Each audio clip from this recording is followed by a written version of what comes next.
बिस्मिल्लाहिर्रहमानिर्रहीम, अस्सलाम वालेकुम। मैं शाहिद सकलैन हूँ। आप मुझे मेरे यूट्यूब चैनल फेसबुक पेज पे देख रहे हैं। आज 14 अगस्त है, जुमेरात का दिन है। दरख्शां थाने को कराची में डिफेंस फेज़ 6 ख़याबान मुजाहिद गली नंबर 10 से एक कॉल आती है और ये बताया जाता है कि इस बंगले में, यहाँ पे एक बंगला है, कि इस बंगले में 2 कम सिन बच्चों की लाशें पड़ी हैं। पुलिस जो ही ये कॉल मिलती है, पुलिस उसके बाद जाए वक़ूआ पे पहुंच जाती है और पुलिस ये बताती है कि जी हम जब जाए वक़ूआ पे पहुंचते हैं तो उस बंगले के एक पोर्शन में वॉशरूम से इन 2 बच्चों की लाशें मिलती हैं। इन बच्चों को गर्दन पर और बाकी जिस्म के हिस्सों पर छुरी के वार करके कत्ल कर दिया गया होता है।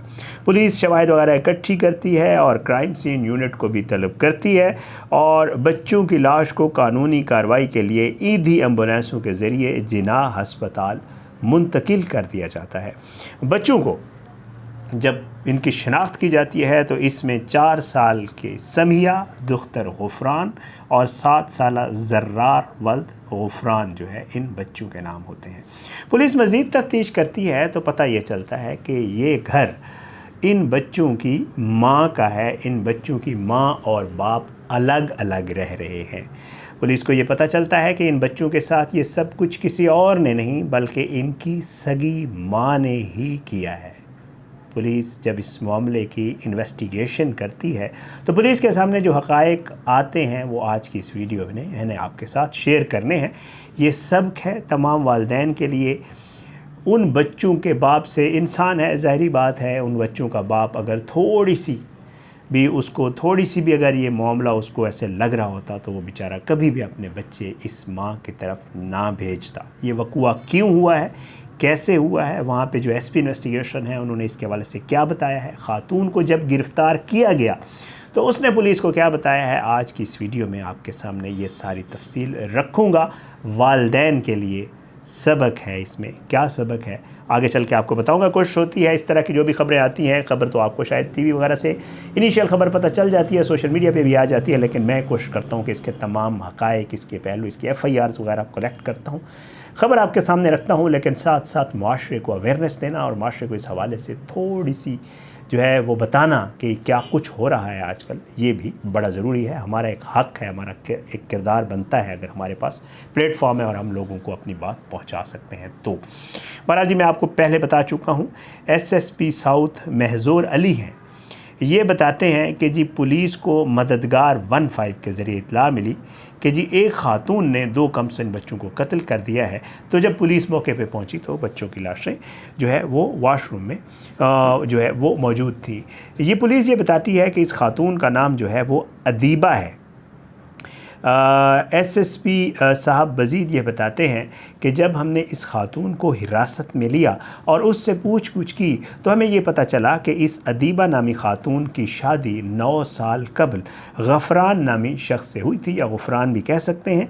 और कहा यह गया कि जी इस ख़ातून की जो है शादी वो कुछ अरसा चली, जिस दौरान इसके ये तकरीबन 8-9 साल, ज़ाहिर बात है शादी चली, कुछ अर्सा कबल, ये तकरीबन साल नहीं हुआ इनकी तलाक़ हुई। तो कहते हैं कि जी इनकी शादी चली जिसमें इनके 2 बच्चे जो है वो हो गए।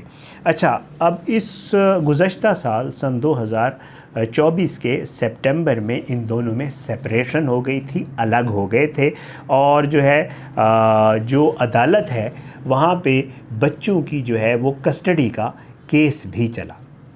सितंबर में इनकी सेपरेशन हो रही है, अदालत में कस्टडी का केस चला और अदालत ने बाप के हक़ में फ़ैसला दे दिया। अदालत ने कहा कि जी बच्चे जो है वो बाप के पास रहेंगे, लेकिन बाप ये ज़रूर करेगा कि वो कभी कभार जब माँ ने मिलना होगा बच्चों से तो बच्चों को माँ के पास ज़रूर भेजेगा। ये अदालत ने शर्त लगा दी। गफ़रान जो है वो भी बताता है कि जी मैं अक्सर व बेशतर, जो इन बच्चों के वालिद है, वो कहता है कि जब भी ये मुझे कॉल करती थी तो मैं जो है इस ख़ातून को बच्चों से मिलवाने या इन बच्चों को जो है इस ख़ातून से मिलने के लिए ख़ुद भेजा करता था और जो है बच्चे जो है वो मिल के वापस आ जाते थे। और वो कहते हैं कि जी ये मुझे पता है और हमारी सेपरेशन की एक बड़ी वजह जो थी वो यही थी कि जी इस ख़ातून को कभी कभार दौरे पड़ते थे और उन दौरों में भी यही होता था कि इसकी ज़हनी हालत ख़राब हो जाती थी, और हमारी सेपरेशन की वजह भी यही थी। हमारे घर में भी अक्सर और बेशतर इसके उन दौरों की वजह से जो है हमारी लड़ाई होती थी, और हमने कई डॉक्टर्स को भी दिखाया था, और मैंने जो अदालत में एक बड़ी प्ली भी जो अदालत में की थी, जिसकी वजह से मुझे बच्चों की कस्टडी मिली, वो यही थी कि जी इस खातून के साथ बच्चे मैं नहीं रख सकता, इसकी ज़हनी हालत दुरुस्त नहीं है, इसको दौरे पड़ते हैं।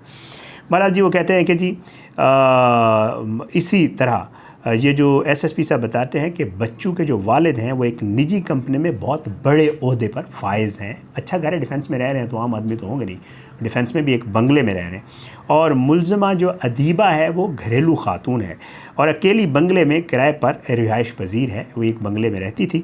और एसएसपी साहब ये बताते हैं कि बंगले के 4 पोर्शन बने हुए हैं, और ख़ातून जो है वो बंगले के फर्स्ट फ्लोर पर वाक़या एक पोर्शन में मुकीम थी। अच्छा, पुलिस ये बताती है कि जी अब क्या हुआ। अब ये हुआ कि इब्तदाई तौर पर ये मालूम हुआ है कि ये खातून, इसका ताल्लुक़ लाहौर से है, ये लाहौर की रिहायशी है, और जो है वो ये बताते हैं बच्चों के जो वालिद हैं और उनके एक मुलाजिम ने मीडिया के नुमाइंदों से गुफ्तगू करते हुए ये बताया कि जी रोज़ाना स्कूल के बाद बच्चों को उनकी वालदा के पास छोड़ा जाता था, और उसके बाद शाम को वापस ले लिया जाता था। बच्चे वालदा के पास जाते थे, बाप ऑफिस होता था, वापसी फिर जब आने लगते थे तो बच्चे वैसे वालदा के पास टाइम गुजारते थे। मकतूल के बच्चों के जो वालिद के मुलाजिम हैं, उन्होंने बताया कि बुध को भी मामूल के मुताबिक यानी गुज़श्ता रोज़ बच्चों को छोड़ा गया, लेकिन शाम गए तक जो है वालदा की कॉल ना आने पर राब्ता किया तो ख़ातून ने कहा कि बच्चे आज रात यहीं रहेंगे। उसने अपने पास रहने का कहा और सुबह आके इनको ले जाइएगा। पहले भी बच्चे जाते थे तो रूटीन का मामला था, वो कहते हैं हमें कोई परेशानी नहीं हुई। वो कहते हैं कि सुबह मुझे इन बच्चों के वालिद ने कहा कि यार जाके बच्चों को ले आना, वो अपनी माँ के पास हैं। वो कहता है कि जी जब मैं वालिद की हिदायत के ऊपर वहाँ पहुँचा तो बाथरूम में दोनों बच्चों की लाशें जो है वो लथपथ पड़ी हुई थी। ये जो उनका मुलाजिम है उनका बयान दिया। अच्छा, इसमें जो एसएसपी साहब हैं वो ये बताते हैं कि जी ये भी अब मुमकिन है कि जी ख़ातून जो है उसका ज़हनी तवाज़ुन ऑलरेडी दुरुस्त नहीं है, उसको तलाक भी हो चुकी थी, और लग यही रहा है कि जब बच्चे इसके पास थे तो इसको जो है दौरा पड़ा, वही जो इसको दिमागी उसके तवाज़ुन के दौरे पड़ते हैं, और उसने वही किया कि इन दोनों बच्चों को वाशरूम ले गई, और वाशरूम ले जाके जो है इस खातून ने इन दोनों बच्चों को कत्ल कर दिया। रीज़न जो है वो खातून बताने से कासिर है। पुलिस जो इनिशियल इन्वेस्टिगेशन की है, खातून अजीब व गरीब किस्म की बातें कर रही है। कभी वो कहती है कि जी बच्चे मेरे नहीं थे, मेरे पास नहीं आते थे, कभी क्या कहती है, कभी क्या कहती है। पुलिस इस मामले को मज़ीद भी इन्वेस्टिगेट कर रही है, लेकिन अभी तक जो चीज़ सामने आई है वो पुलिस ये कह रही है कि जी तलाक की जो वजह थी वो भी ज़हनी तवाज़ुन ख़राब होना थी, और बच्चों के जो मारने की वजह है छुरी से वो भी ज़हनी तवाज़ुन ख़राब होना ही है। वालिदैन बेचारे, वालिद जो है इन बच्चों के, ज़ाहिर उसकी तो दुनिया ही उजड़ गई, और वो ये कहता है कि जी मैं तो एक्सपेक्ट ही नहीं कर रहा था, ये बच्चे तो रूटीन में जाते थे, ये तो नहीं था कोई पहली दफ़ा जो है। अगर मुझे पता होता कि मैं इतनी बड़ी गलती कर रहा हूँ कि इनको अपनी माँ के पास छोड़ रहा हूँ, अदालत ने मुझे कहा हुआ था, मैं अदालत के ऑर्डर्स को ओबे कर रहा था, तो मुझे नहीं था आइडिया कि इसने खुदा न खास्ता मेरे 2 छोटे छोटे बच्चों की जान ले लेनी है। ये बहुत ही अफसोसनाक वाक़या जी पेश आया है। कराची डिफेंस का ये वाक़या है, मैंने कहा आपके साथ शेयर कर दूँ। सबके लिए दुआ किया करें जी, वालिदैन के लिए भी स्पेशली अल्लाह जो है, अल्लाह से दुआ किया करें कि 2 जो बच्चे हैं वो अल्लाह करे 2 ही पलें, और मतलब जो 2 बच्चे हैं वो दोनों वालिदैन के साथ इकट्ठे पलें, और अल्लाह किसी के उसमें जो है वो ना करे। लेकिन अगर खुदा न खास्ता सेपरेशन हो भी जाती है तो उसके भी तरीक़ाकार होते हैं, और उसमें भी बेहतर तरीके से चीज़ों को मैनेज किया जा सकता है। लेकिन इस खातून के अगर फ़र्ज़ करें ये था तो मेरे ख़्याल वालिद को इसकी केयर करनी चाहिए थी कि ये बच्चों को किसी वक्त नुकसान पहुंचा सकती है। बहुत अफसोसनाक वाक़या है। इसके ऊपर जो मज़ीद अपडेट्स आएंगे इनके साथ इंशाअल्लाह आपके साथ ज़रूर शेयर करेंगे। अपनी दुआओं में याद रखा करें, अल्लाह हम सबको अपने ज़ुबान में रखे, अल्लाह हम सब पे अपना रहम करम करे। और वैसे भी जो है वो अपना फ़ीडबैक कमेंट्स की सूरत में, मैसेजेस की सूरत में ज़रूर दिया करें। आपका फ़ीडबैक मेरे लिए बड़ा मैटर करता है। अपनी दुआओं में याद रखिएगा। इंशाअल्लाह अगली वीडियो में मुलाकात ज़रूर होगी, लेकिन बशर्ते ज़िंदगी। पाकिस्तान जिंदाबाद। अल्लाह हाफ़िज़।